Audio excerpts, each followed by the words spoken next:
maligayang pagbati.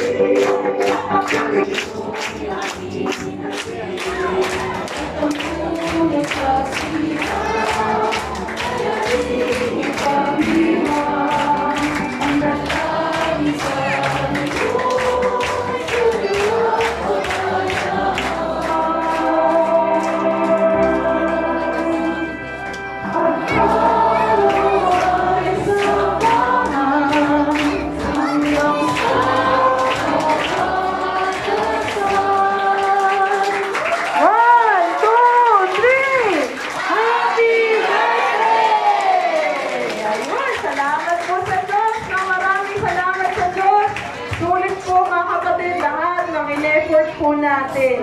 Kaya tulong-tulong po tayong maalagaan, mabantayan po yung ating mga bunsong kapatid. Salamat po sa Diyos, mga kapatid. Ayan po yung ating mga kapatid na makatulong po ninyo sa pananampalataya, sa paggawa. Meron po kayong problema, meron po kayong makasama. Salamat po sa Diyos. Picture po ka na ba? I-picture na po. Salamat po sa Diyos, mga kapatid. Sige po, kalalayan po.